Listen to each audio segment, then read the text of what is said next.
Jæja, þá erum við farin að gera endataflsæfingu. Það er að gera núna mát með drottningu og riddaranum.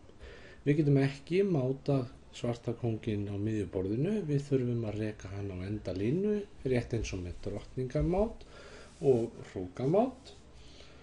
Og við ætlum ekki að nota hvíta kónginn, heldur bara æfa okkur í að nota riddaran og drottninguna. Það er riddarinn sem að styður við drottninguna. Yfirleitt er það drottningin sem gerir skák og riddarinn styður við. Og við skulum byrja á einum leik. Alltaf taka línuna, borga sig alltaf í öllum þessum mátum, byrja á því að taka línuna af kónginum. Kóngurinn heldur sig á fjórðu línu til þess að berjast áfram og við skulum ná í riddaran hér. Hann heldur áfram á línunni og takið eftir einu, það er nægur tími. Það er tími til þess að gera mistök, fullt af mistökum, en aðalhættan í þessu er mistökin sem felast í því að gera patt og við verðum að passa okkur sérlega vel á því þegar við erum með riddara.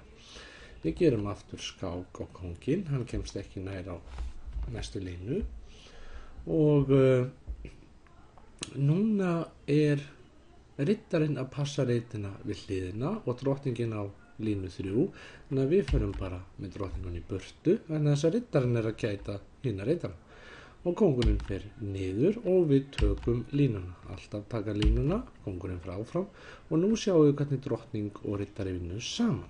Drottning gerir skák, kóngurinn heldur sig áfram á línni og aftur skák, rekur hann á næstu línu og taka línuna og ná í riddaran og riddarinn tekur þessa báða reiti þannig að hann þarf að fara niður á næstu línu og taka línuna. Drottningin gerir skák og hér skapast mikil hætta. Kóngur Ari 8. Hér verðum við að færa drottninguna svo afsakið að það verði ekki patt og við skulum bara gera aftur skák. Hann fyrir bara á sama stað, við gerum bara aftur, segjum að hann fari núna á kóngur C8 í staðinn, pröfum það væri ein leiðin og takið eftir, drottningin ræður yfir svo mörgum reitum inn í þessum kassa, þessum fyrirtæki. Hún ræður yfir öllum reitunum nema 2 og þetta eru þá reitinni sem að kóngurinn kemst á og ef að riddarinn myndi nú fara á þennan reit, riddari 1-5, þá kæmi patt. Kóngurinn kemst ekki neitt. Þannig að við gerum það nú alls ekki. Heldur myndum fara hér. Drottning Ari 7, taka línuna. Alltaf taka línuna. Kóngurinn fer áfram og á hvaða reiti kemst hann næst. Það er C8 og 1-8 og ef riddarinn nú sér þá að fara á Davíð 6 þá kemur patt, þannig að við gerum það alls ekki. Nú, hann þyrfti nú kannski ekki að gera þetta svona. Hvað ættum við hérna í staðinn? Hér eigum við riddari 1-5, væri betra. Og kóngurinn fer áfram, við gerum skák, kóngurinn áfram, nú gerir riddarinn skák, kóngurinn komin í hornið og nú er mát á 2 vegu. Drottning Ari 7 eða drottning Ceres 8. Svona.